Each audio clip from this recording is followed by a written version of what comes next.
صل على سيدنا ومولانا محمد اللهم صل على الحمد لله رب العالمين والصلاة والسلام على سيد الأنبياء وأشرف المرسلين وعلى آله الطيبين الطاهرين وأصحابه الأكرمين أفضلين وعلى من أحبهم وتبعهم بإحسان أجمعين إلى يوم الدين أما بعد فأعوذ بالله من الشيطان الرجيم بسم الله الرحمن الرحيم يا أيها الذين آمنوا كتب عليكم الصيام كما كتب على الذين من قبلكم لعلكم تتقون صدق الله مولانا العظيم وبلغنا رسوله النبي الأمين الكريم ونحن على ذلك لمن الشاهدين والشاكرين والحمد لله رب العالمين فقد قال الله تبارك وتعالى في شان حبيبه الكريم تعظيما وتكريما إن الله وملائكته يصلون على النبي يا أيها الذين آمنوا صلوا عليه وسلموا تسليما اللهم صل على سيدنا محمد وعلى آله وصحبه أفضل صلواتك وعدد معلوماتك وبارك وسلم. محترم و مکرم سامعین کرام، یہ آج ہماری خوش بختی کی بات ہے کہ رحمت رمضان اور نور رمضان کے نام سے تحریک اصلاح اعمال اور انوار اسلامک نیٹ ورک پر رمضان المبارک کی مبارک ساعتوں میں خصوصی نشریات انشاءاللہ آپ دیکھیں گے. اسی کی ایک کڑی استاد الاساتذہ حضرت علامہ مولانا مفتی محمد لطیف احمد قادری ملتانی صاحب قبلہ مدد اللہ نورانی، شیخ المعقولات جامعہ نظامیہ، امام مکہ مسجد، آج ہمارے ساتھ آج کے اس خصوصی پروگرام سوال و جواب، روزے کے متعلق سوال و جواب کے اس پروگرام میں ہمارے ساتھ مل صاحب کی آمد ہے. ہم حضرت کا جو ہے استقبال کرتے ہیں اور تحریک کی جانب سے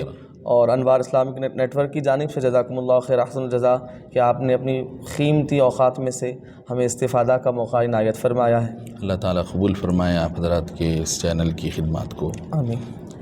اب آئیں ہم جو ہے سوال و جواب کا سیشن شروع کرتے ہیں. سب سے پہلے ہم استاد محترم سے یہ سوال کرتے ہیں کہ کیا روزہ رکھنا ہر عاقل بالغ مرد و عورت پر فرض ہے؟ السلام علیکم ورحمۃ اللہ وبرکاتہ. وعلیکم السلام ورحمۃ اللہ وبرکاتہ. الحمد للہ رب العالمین وصلی اللہ تعالی علی خیر خلقہ سیدنا محمد وآلہ وصحبہ وبارک وسلم اجمعین اما بعد. جی ہاں، روزہ اسلام کا ایک فریضہ ہے اور اسلام کے 5 ارکان میں اسلام کا چوتھا رکن ہے. تو اس کا رکھنا ہر مسلمان، خواہ مرد ہو کہ عورت، عاقل بالغ جو تندرست ہو، اپنے وطن میں مقیم ہو، اس پر روزہ رکھنا فرض ہے. سبحان اللہ. ہم نے ابھی سوال شامل کیا، اب دوسرا سوال کرتے ہیں. روزہ جان بوجھ کر چھوڑ دے تو اس شخص پر کیا حکم لگے گا؟ جو شخص روزے کو فرض مانتا ہے، دل سے روزے کی فرضیت کا عقیدہ رکھتا ہے، لیکن پھر بھی روزہ نہیں رکھتا ہے، یا تو بھوک پیاس کے ڈر سے، یا پھر اپنے تناسانی، یا پھر اپنے کسی چیز کے شوق کی وجہ سے، تو اگر وہ ایسا کرتا ہے تو وہ سخت گناہگار ہے، نہایت فاسق و فاجر ہے، اس کو توبہ کرنا چاہیے. اور اگر وہ روزے کو فرض ہی نہیں مانتا ہے، روزے کی فرضیت کا منکر ہوتے ہوئے اس کو چھوڑتا ہے، تو پھر تو اس کا اسلام سے کوئی لینا دینا نہیں ہے، وہ مسلمان نہیں ہے، وہ خارج عن الاسلام ہے. اللہ اکبر. جو روزے کا انکار کرنے والا ہے تو وہ کافر ہے. روزے کا انکار، اگر روزہ چھوڑ رہے ہیں اپنی طرف سے تو وہ تو گناہ گار ہوں گا. اگر روزے کا انکار کر رہے ہیں اس کی فرضیت کا تو وہ کافر ہوگا. اب جیسے کہ آج کل کچھ ایسے لوگ پیدا ہو گئے ہیں جو دین بیزار ہیں، اسلام بیزار ہیں، مذہب بیزار ہیں، تو وہ اسلام کی تعلیمات کو کوئی خدا کی تعلیمات یا مذہبی تعلیمات، آسمانی تعلیمات نہیں مانتے، بلکہ وہ یہ سمجھتے ہیں، یہ ذہن بنا لیے ہیں کہ یہ جو کچھ بھی نماز روزہ وغیرہ جو احکام اسلام ہیں یہ بس انسانی طبقات اور انسانی معاشرے میں کچھ لوگوں نے ایسا باور کرا دیا ہے، اور ورنہ اس کی کوئی حقیقت نہیں ہے، ایسا مانتے ہیں اور ایسا سمجھنے والے بالکل کافر، مرتد، ملحد، بے دین ہیں۔ اللہ اکبر۔ اس کے بعد ہم تیسرا سوال شامل کرتے ہیں، اگر کوئی شخص سحری نہ کرے تو کیا اس کا روزہ ہو جائے گا؟ سحری کوئی روزہ رکھنے کے لیے اس کے ارکان یا شرائط میں نہیں ہے، سحری روزے کی سنتوں میں اور اس کے آداب میں ہے، تو سحری کرنے سے روزے میں برکت حاصل ہوتی ہے۔ سبحان اللہ۔ نبی پاک علیہ الصلاۃ والسلام کا ارشاد ہے کہ لوگو تم سحری کیا کرو، تسحروا فإن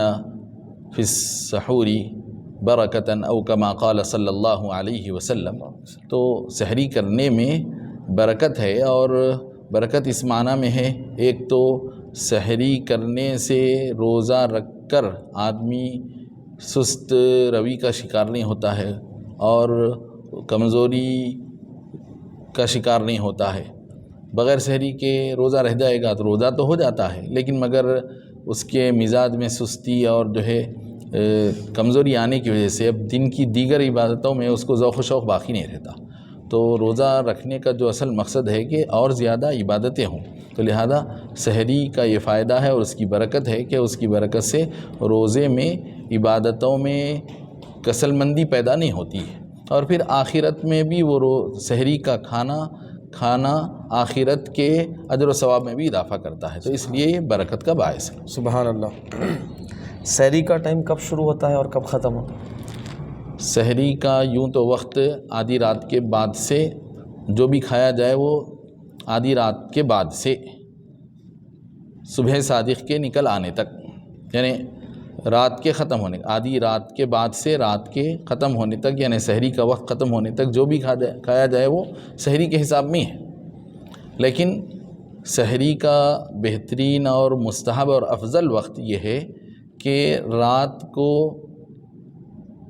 وقت کے اعتبار سے، یعنی سورج ڈوبنے سے لے کر صبح صادق تک رات کو آپ 6 حصوں میں وقت کے اعتبار سے، گھنٹوں کے اعتبار سے اس کے 6 حصے بنا لیجیے آپ۔ تو اب 6 حصے بنا لینے کے بعد فقہاء کرام لکھتے ہیں وَهُوَ السُّدُسُ الْأَخِيرُ مِنَ اللَّيْلِ، یعنی رات کا سب سے اخیر چھٹا حصہ، یعنی نماز فجر کا وقت شروع ہونے سے پہلے کا جو رات کا جو اخیر چھٹا حصہ ہے وہ سحری کا سب سے بہترین اور افضل وقت ہے۔ سبحان اللہ، ماشاءاللہ۔ اس کے بعد ہم اور ایک سوال شامل کرتے ہیں، حالت روزہ میں اگر کوئی گناہ صغیرہ کرتا ہے تو کیا اس کا روزہ ہو جائے گا؟ دیکھیے، روزے کا اصل مقصد ہے، روزے کی اصل روح اور اسپرٹ یہ ہے کہ قرآن پاک ارشاد فرماتا ہے کہ لعلکم تتقون، لعلکم تتقون، یہ روزہ تم پر اس لیے فرض کیا گیا ہے کہ تمہارے اندر تقوی کی روح کو اجاگر کیا جائے، خوف خدا اور للہیت کو بیدار کیا جائے۔ لیکن اگر کوئی شخص روزہ رکھ کر بھی گناہ سے نہیں بچتا ہے، اگرچہ کہ صغیرہ کیوں نہ ہو، گناہ تو گناہ ہے، گناہ تو اللہ کی نافرمانی ہے، گناہ صغیرہ بھی صغیرہ ہونے کی وجہ سے اس کو معمولی اور ہلکا سمجھ کر کرنے کی اجازت نہیں ہے، کہ اگر ہو سکتا ہے کہ کوئی آدمی اپنے گناہ صغیرہ کی وجہ سے پکڑ میں آ جائے، تو اسی لیے نبی پاک علیہ الصلاۃ والسلام ارشاد فرماتے ہیں الصیام جنۃ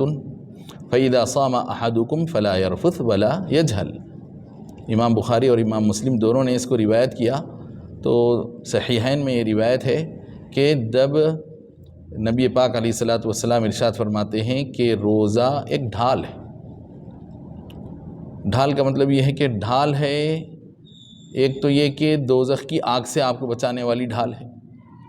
اس کے علاوہ روزہ ڈھال ہے، یعنی آپ کو دنیا میں گناہوں سے بچانے والی ڈھال ہے۔ روزے کا عنوان جیسے ہی آپ ذہن میں یہ طے کر لیے کہ میں آج روزہ ہوں، تو آپ جیسے اپنے حلال لقمے سے بچ جا رہے ہیں جو آپ کا حلال ہے،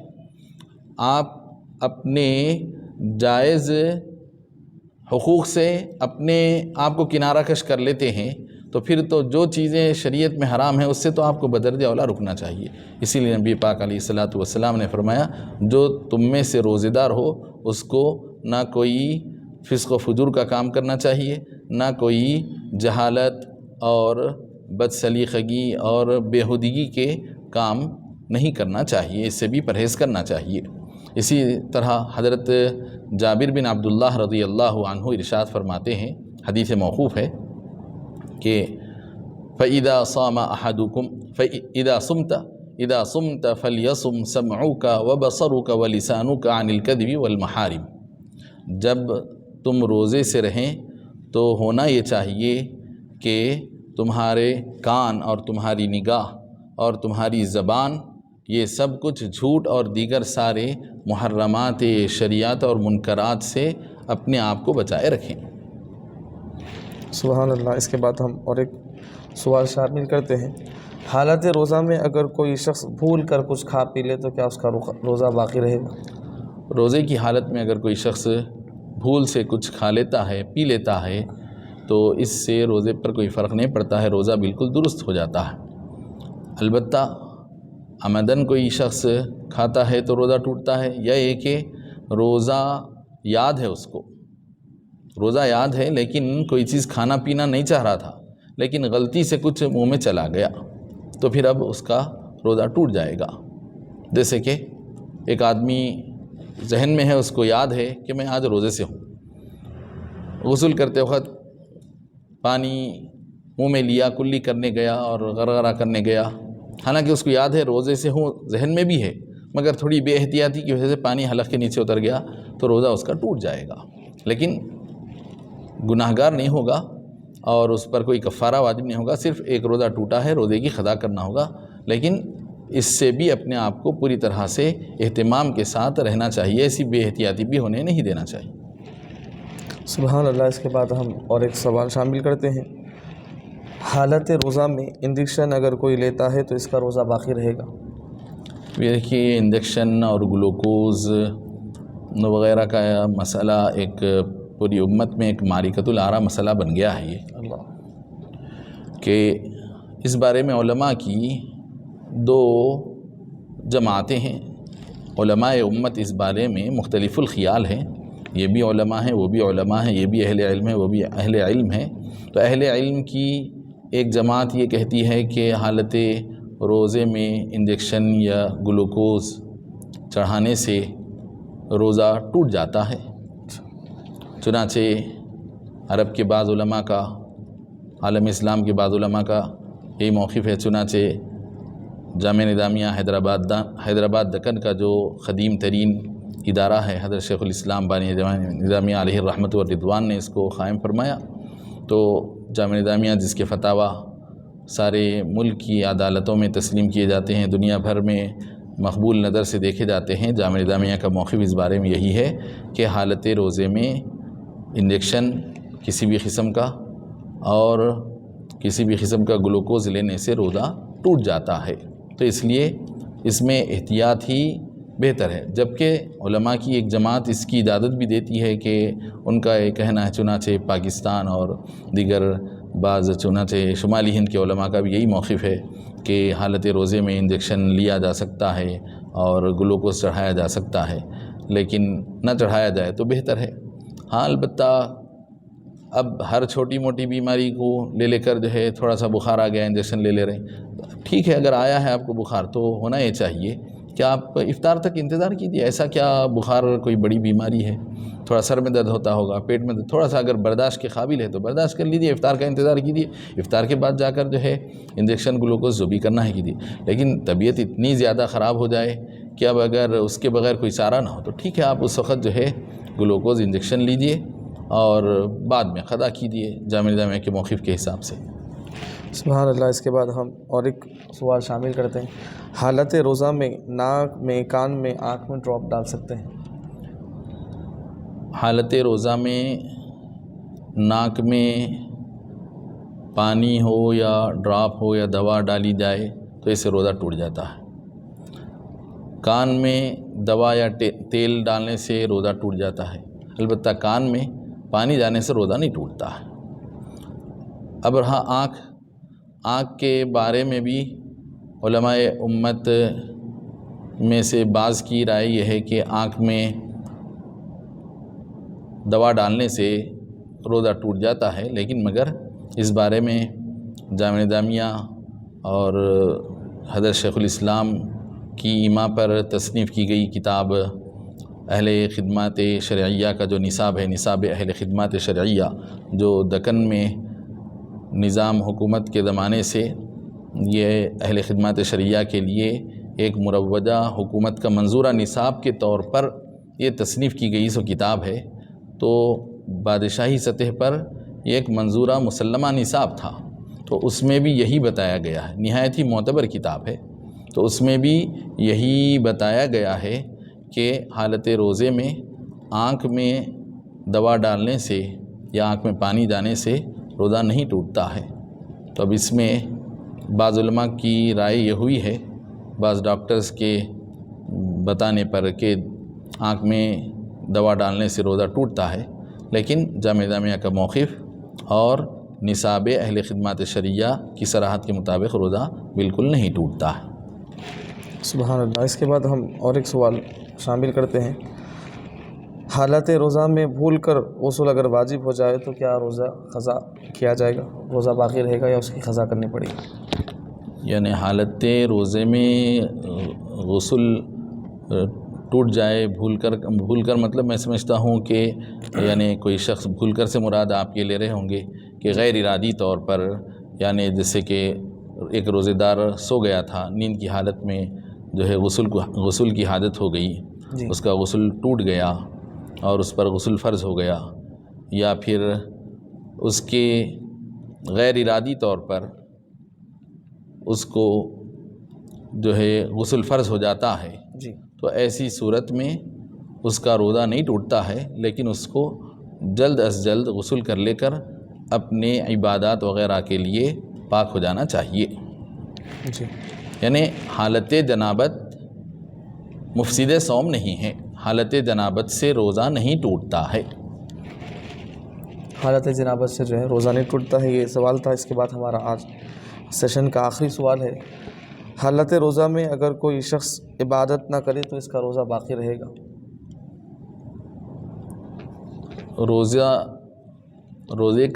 روزہ خود ایک عبادت ہے۔ روزے کا مقصد یہ ہے کہ اللہ رب العزت کی طرف خوب سے خوب ذوق و شوق اور عبادت و انابت کے لیے بندہ اپنے آپ کو فارغ کر لے، تو روزہ رکھ کر پھر اپنے آپ کو عبادت الہی سے اور نماز اور دیگر ذکر تسبیح تلاوت وغیرہ سے غافل رکھنا یہ بالکل مناسب نہیں ہے۔ اگرچہ کہ اگر کوئی بندہ روزے کا پورا اہتمام کر لیتا ہے اور دیگر عبادتوں میں کوتاہی کرتا ہے، تب بھی اس کا روزہ تو درست ہے، روزہ شرعی اعتبار سے درست ہوتا ہے، لیکن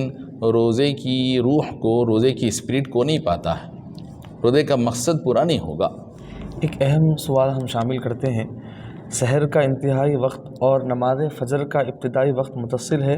یا ان دونوں کے درمیان کچھ وقت باقی رہتا ہے؟ بعض لوگ یہ کہتے ہیں کہ سحری کا وقت نماز فجر کی اذان تک ہوتا ہے اور حدیث کا حوالہ بھی پیش کرتے ہیں، ان حدیث کی صحیح تطبیق فرمائیں۔ دیکھیے، اصولی بات تو یہی ہے قاعدے کی کہ جو ہی عشاء کی یا نماز کا، جو ہی عشاء کی نماز کا وقت بولیے یا تہجد کی نماز کا وقت بولیے یا سحر کا وقت بولیے، آپ جو ہی یہ ختم ہوا، عشاء کی نماز کا، تراویح کا، سحر کا وقت جو ہی ختم ہوا، ادھر فوری صبح صادق کے ساتھ فجر کا وقت شروع ہو جاتا ہے، یا اس کو آپ ایسے بولیے، جو ہی صبح صادق نکل آئی فجر کا وقت شروع ہوتا ہے، اور صبح صادق نکلتے ہی عشاء کا وقت، سحر کا وقت ختم ہو جاتا ہے۔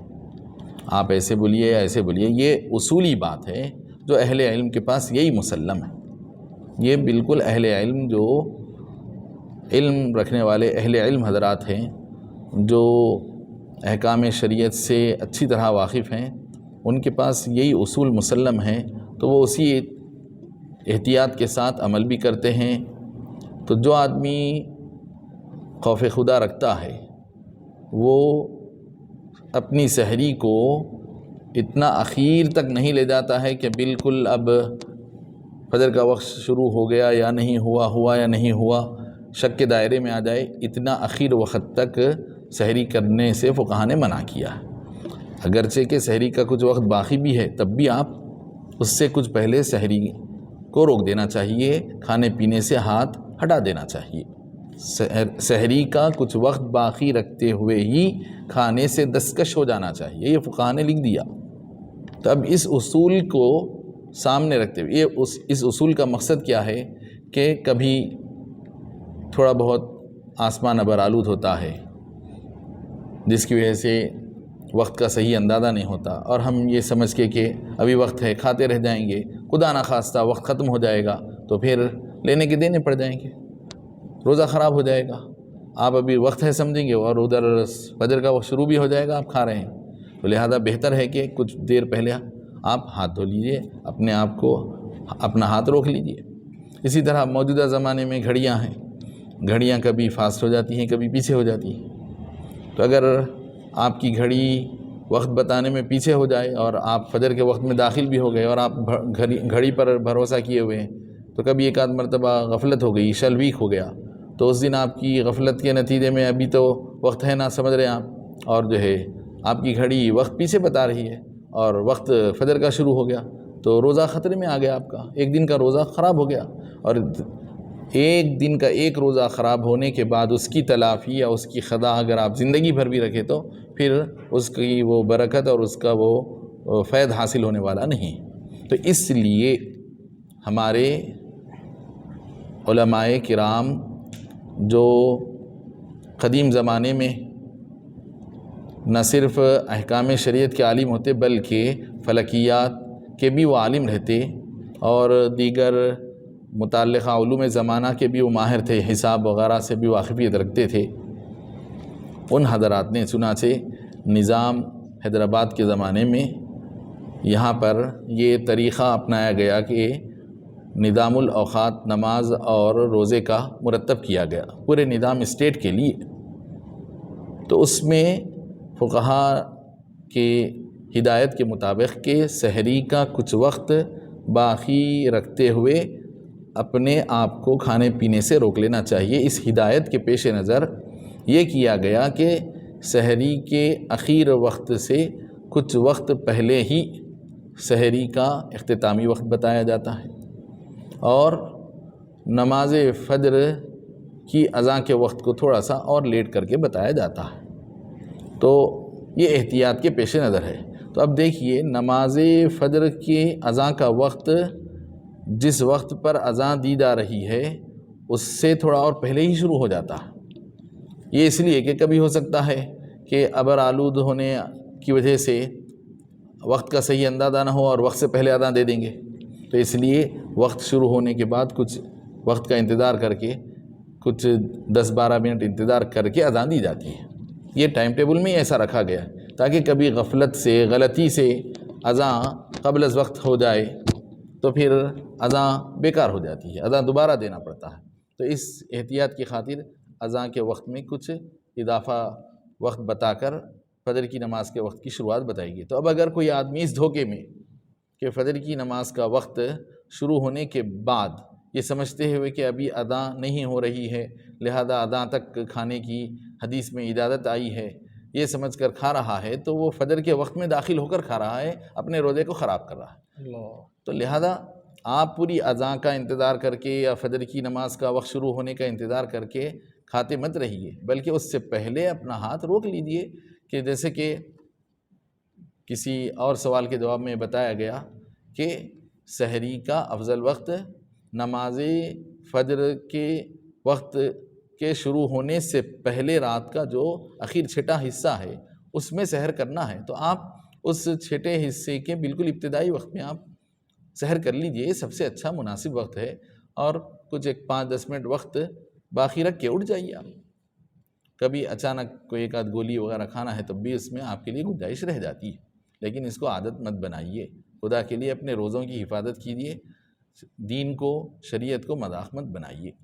ایک اہم سوال ہم شامل کرتے ہیں، سحر کا انتہائی وقت اور نماز فجر کا ابتدائی وقت متصل ہے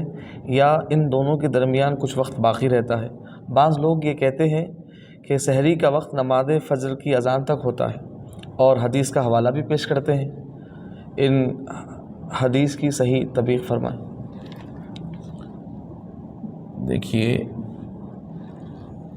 اصولی بات تو یہی ہے قاعدے کی کہ جو ہی عشاء کی یا نماز کا، جو ہی عشاء کی نماز کا وقت بولیے یا تہجد کی نماز کا وقت بولیے یا سحر کا وقت بولیے، آپ جو ہی یہ ختم ہوا، عشاء کی نماز کا، تراویح کا، سحر کا وقت جو ہی ختم ہوا، ادھر فوری صبح صادق کے ساتھ فجر کا وقت شروع ہو جاتا ہے،